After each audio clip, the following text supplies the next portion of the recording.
Dear student, मैं नवीन Pandey welcome करता हूं अपने चैनल पे। और आज का जो मेरा टॉपिक है oxo acid of phosphorus part third. यहाँ पर मैं बात करूंगा कि जो फास्फोरस के ऑक्सो एसिड है उनका स्ट्रक्चर क्या है, उनका शेप क्या है।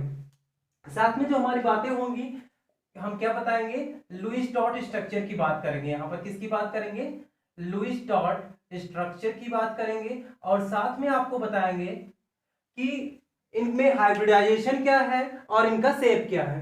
तो मैंने फर्स्ट पार्ट में आपको जो टू कंपाउंड्स का डिस्कशन किया है, S3PO2 S3PO3, और सेकंड पार्ट में मैंने इन थ्री कंपाउंड्स के बारे में बात किया है। अभी रिमेनिंग हमारे पास दो कंपाउंड्स है, तो इन वीडियो में हम लास्ट टू कंपाउंड्स की बात करते हैं।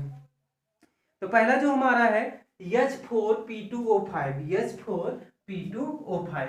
आपको बता दें H4P2O5 का जो नेम होता है वो होता है पायरोफास्फोरस एसिड। क्या नेम होता है, पायरोफास्फोरस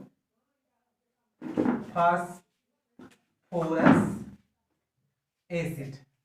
जो पायरोफास्फोरस एसिड है इसका स्ट्रक्चर हम बनाएंगे, लेकिन आपको ये ध्यान में रखना होगा कि जो फास्फोरस है, फास्फोरस के आउटर मोस्ट शेल में 5 इलेक्ट्रॉन होता है, ऑक्सीजन के आउटर मोस्ट शेल में 6 इलेक्ट्रॉन होता है, और हाइड्रोजन के आउटर मोस्ट शेल में कितने इलेक्ट्रॉन होता है, 1 इलेक्ट्रॉन होता है। अगर इसको हम रिप्रेजेंट करें तो फास्फोरस को के इलेक्ट्रॉन को हम रेड सर्कल से रिप्रेजेंट कर रहे हैं, और ऑक्सीजन के इलेक्ट्रॉन को हम ब्लैक से, और हाइड्रोजन को क्रॉस से।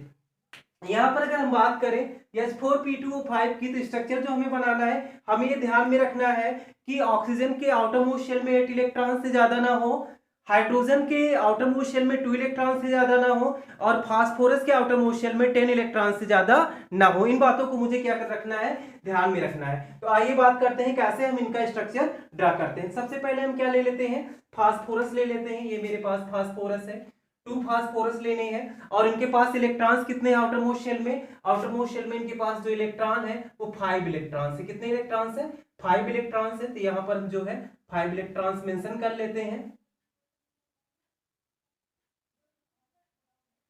कितने इलेक्ट्रॉन्स है, 5 इलेक्ट्रॉन्स है, मेंशन कर लेते हैं। और इसके बाद साथ में हम क्या करते हैं, ऑक्सीजन को लेते हैं। तो ऑक्सीजन हमारे पास 5 है। आपको पता है ऑक्सीजन के आउटर मोस्ट शेल में कितने इलेक्ट्रॉन है, 6 इलेक्ट्रॉन है।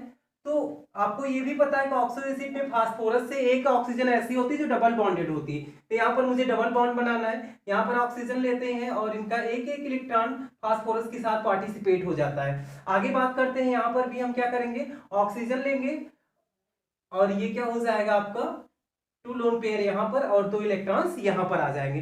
साथ में अगर हम बात करते हैं और क्या होगा, तो आपको ये ध्यान में रखना है कि ऑक्सीजन की हम बात कर लें, तो एक ऑक्सीजन यहाँ पर लेते हैं, तो एक इलेक्ट्रॉन इसका यहाँ पर पार्टिसिपेट कर लेगा, और इनके साथ एक हमारा क्या आ जाएगा, हाइड्रोजन आ जाएगा। क्या आ जाएगा, हाइड्रोजन आ जाएगा। यहाँ पर भी क्या हो जाएगा, ऑक्सीजन आएगी, एक इलेक्ट्रॉन यहाँ पर, और साथ में हाइड्रोजन आ जाएगा, एक इलेक्ट्रॉन यहाँ पर ऐसे पार्टिसिपेट कर लेगा।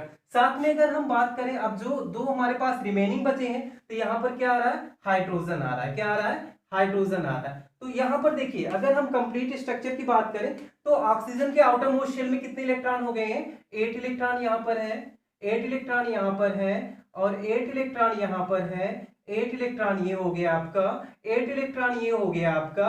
साथ में अगर हम बात करें हाइड्रोजन के लिए, तो हाइड्रोजन के आउटर मोस्ट शेल में 2 इलेक्ट्रॉन्स यहाँ पर है, टोटल नंबर 2 इलेक्ट्रॉन यहाँ पर है, टोटल नंबर 2 इलेक्ट्रॉन्स यहाँ पर है, और 2 इलेक्ट्रॉन्स यहाँ पर है। अगर हम बात करते हैं फास्फोरस के लिए, तो फास्फोरस के आउटर मोस्ट शेल में जो नंबर ऑफ इलेक्ट्रॉन है, ये देखिए यहाँ पर 10 इलेक्ट्रॉन्स है इसके आउटर मोस्ट शेल में, और यहाँ पर भी कितने इलेक्ट्रॉन्स हैं, 10 इलेक्ट्रॉन्स इसके आउटर मोस्ट शेल में आपको मिलेंगे जब हम क्या करेंगे, काउंट करेंगे। तो ये स्ट्रक्चर यहाँ पर देखिए, फास्फोरस है, 2 इलेक्ट्रॉन यहाँ पर, 2 यहाँ पर, 4 हो गया, 4 8, और 2 यहाँ पर हो गया, 10 हो गया। तो यहाँ पर जब हम स्ट्रक्चर ड्रा करेंगे, लुईस डॉट स्ट्रक्चर, इस बात को मुझे ध्यान में रखना होगा कि हाइड्रोजन के आउटर मोस्ट शेल में मैक्सिमम 2, ऑक्सीजन के 8, और फास्फोरस के 10। अगर इनका हम सिंपल स्ट्रक्चर ड्रा करते हैं, तो स्ट्रक्चर इनका क्या हो जाएगा, P, और यहाँ पर क्या है, डबल बॉन्डेड है, यहाँ पर क्या हो जाएगा, ऑक्सीजन, यहाँ पर फास्फोरस से डबल बॉन्डेड। आपको पता है कि ये स्ट्रक्चर तो मेन होता ही है, क्योंकि हमें ये देखना है कि फास्फोरस के ऑक्सो एसिड है, तो यहाँ पर फास्फोरस से डबल बॉन्डेड ऑक्सीजन, और साथ में एक हाइड्रोक्साइड ग्रुप भी क्या होना चाहिए, प्रेजेंट होना चाहिए। तो ये स्ट्रक्चर हो जाएगा किसका, H4P2O5 का, दैट मींस पायरोफॉस्फोरस एसिड का। यहां पर अगर हम काउंट कर ले नंबर ऑफ सिग्मा बॉन्ड, तो एक सिग्मा बॉन्ड यहां पर है, दूसरा यहां पर है 2 और यहां 3, यहां पर 4। तो अगर हम बात करें सिग्मा बॉन्ड कितने हो गए 4, तो हाइब्रिडाइजेशन इक्वल टू होता है number of sigma bond plus lone pair और ऑड इलेक्ट्रॉन। यहां पर देखो लोन पेयर नहीं है ऑक्सीजन फास्फोरस के पास, तो हम क्या देखेंगे, नंबर ऑफ सिग्मा बॉन्ड कितने हैं 4 है। अगर नंबर ऑफ सिग्मा बॉन्ड 4 है तो हाइब्रिडाइजेशन क्या हो जाएगा, sp3 हो जाएगा, और sp3 हाइब्रिडाइजेशन हो जाएगा तो इनका स्ट्रक्चर कैसा हो जाएगा, टेट्राहेड्रल हो जाएगा। तो मैंने पहले ही आपको बता रखा है कि फास्फोरस के जितने भी ऑक्सो एसिड होते हैं वो कैसे होते हैं, टेट्राहेड्रल उनकी ज्योमेट्री होती है। आइए नेक्स्ट जो हमारा लास्ट कंपाउंड है उसकी हम बात करते हैं कि उसको कैसे हम लुईस डॉट स्ट्रक्चर में फिट करेंगे और साथ में उसका शेप क्या होगा, ठीक है, कैसे हम बनाते हैं। तो नेक्स्ट जो मेरे पास कंपाउंड है वो है H4P2O6। तो आप क्या गैस कर सकते हैं इसका नाम क्या होगा, आपको गैस करना है इसका नाम क्या हो सकता है। अगर नहीं गैस कर पाए हैं तो आप इसके नेम लिख लीजिए, हाइपोफॉस्फोरिक एसिड। नेम क्या हो गया, हाइपोफॉस्फोरिक एसिड। वैसे ही जैसे आप अभी तक स्ट्रक्चर बना रहे थे वैसे ही आपको क्या करना है, अरेंज करना है। एक डबल बॉन्ड ऑक्सीजन फास्फोरस के साथ मस्ट है, होना चाहिए। आइए हम बनाते हैं कि स्ट्रक्चर कैसे होगा। तो हम क्या ले लेते हैं, 2 हम फास्फोरस ले लेते हैं, ये हमारे पास 2 फास्फोरस हो गया।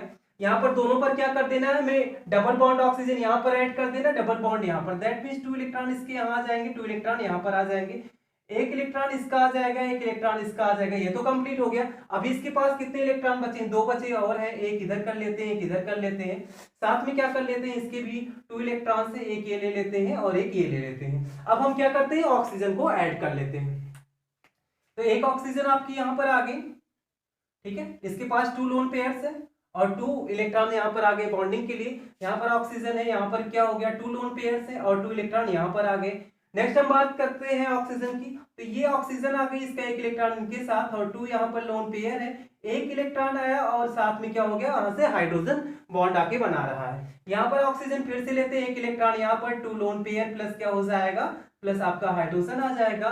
टोटल कंडीशन यहाँ पर हमें भी वही दिखानी है कि ऑक्सीजन होगा और साथ में क्या आ जाएगा, हाइड्रोजन आ जाएगा। क्या आ जाएगा, हाइड्रोजन आ जाएगा। तो यहाँ पर थोड़ा सा वर्क करते हैं। उसके बाद ये ऐसे हो जाएगा, 2 लोन पेयर, एक यहाँ पर और हाइड्रोजन ये हो जाएगा। अब क्या करते हैं, हम देखते हैं कि इनके आउटर मोस्ट शेल में कितने इलेक्ट्रॉन्स हैं। तो देखिए यहाँ पर टोटल आप काउंट करेंगे, 2 2 4 6 2 8 हो जाएगा। यहाँ पर क्या हो जाएगा, 8 हो जाएगा। यहाँ पर क्या हो जाएगा, 8 हो जाएगा। यहाँ पर क्या हो जाएगा, 8 हो जाएगा। यहाँ पर क्या हो जाएगा, 8 हो जाएगा और यहाँ पर क्या हो जाएगा, 8 हो जाएगा। हाइड्रोजन के आउटर मोस्ट शेल में 2 इलेक्ट्रॉन हो जा रहे हैं, ऐसा स्ट्रक्चर में आपको दिखाया जा रहा है। और ये स्ट्रक्चर क्या हो गया, बन गया। साथ में अगर फास्फोरस को हम देखें तो यहाँ पर ये फास्फोरस की अगर ये स्ट्रक्चर हम ड्रा करते हैं तो ऐसे बन जाएगा, साथ में ये ऐसे बन जाएगा। तो आपको ये समझना है कि जो फास्फोरस के ऑक्सो एसिड है वहां पर फास्फोरस के आउटर मोस्ट शेल में कितने इलेक्ट्रॉन है, 10 इलेक्ट्रॉन्स पाए जा रहे हैं। यहाँ पर 4 2 6 2 8 2 10। इसके लिए अगर हम बात करें तो यहाँ पर आपको ध्यान में रखना है कि कितने हो जाएंगे, ये भी इलेक्ट्रॉन इसमें पार्टिसिपेट कर रहा है बॉन्डिंग में इसके साथ। तो 2 2 4 2 6 2 8 2 10। फास्फोरस के आउटर मोस्ट शेल में कितने इलेक्ट्रॉन्स हो जाएंगे, 10 इलेक्ट्रॉन हो जाएंगे। कहां पर, ऑक्सो एसिड ऑफ फास्फोरस में। स्ट्रक्चर क्या होगा, मैं बार बार कह रहा हूं, टेट्राहेड्रल। आइए चेक कर लेते हैं टेट्राहेड्रल कैसे होता है। तो आपका फास्फोरस डबल बॉन्डेड ऑक्सीजन, साथ में क्या है, फास्फोरस एक दूसरे से सिंगल बॉन्डेड है। यहाँ पर क्या हो जाएगा, एक OH ये आ रहा है, एक ये आ रहा है, साथ में एक OH ये हो जाएगा और एक क्या हो जाएगा, ये हो जाएगा यहाँ पे। तो अगर हम बात करें स्ट्रक्चर की तो आपको केवल क्या चेक करना है, यहाँ पे आपको ये देख लेना है कि नंबर ऑफ सिग्मा बॉन्ड। तो नंबर ऑफ सिग्मा बॉन्ड आप काउंट करेंगे किसी भी फास्फोरस के लिए, 1 2 3 एंड 4। इस फास्फोरस के लिए अगर आप काउंट करते हैं तो क्या मिल जाएगा, 1 2 3 एंड 4। तो हाइब्रिडाइजेशन की अगर बात करें तो हाइब्रिडाइजेशन इक्वल टू क्या होता है, number of sigma bond plus lone pair odd electron. तो यहाँ पर फास्फोरस के पास ना तो कोई लोन पेयर है ना तो कोई ऑड इलेक्ट्रॉन है, दैट मींस टोटल वैल्यू क्या आ जाएगी हाइब्रिडाइजेशन की, 4 आ जाएगी। और जब वैल्यू 4 होगी तो यहाँ पर हाइब्रिडाइजेशन क्या हो जाएगा, sp3 हो जाएगा। 4 का मतलब ये होता है एक s ऑर्बिटल और 3 कितने आपके p ऑर्बिटल। तो sp3 जब हाइब्रिडाइजेशन होता है तो वहां पर शेप क्या हो जाता है, टेट्राहेड्रल होता है। क्या हो जाता है, टेट्राहेड्रल होता है। आपको बता दें कि फास्फोरस के जो ऑक्सो एसिड है उसको मैंने 3 वीडियो में दिया है, पार्ट 1, पार्ट 2 एंड पार्ट 3 करके। तो क्या है कि जो पार्ट 3 वीडियो ये आपकी है, इसमें पार्ट 1 और पार्ट 2 का लिंक दिया गया है, और पार्ट 2 की वीडियो में पार्ट 1 का। तो आप क्या करेंगे, शुरू से देखेंगे तो आपको बहुत अच्छे से समझ में आ जाएगा। Thank you for watching.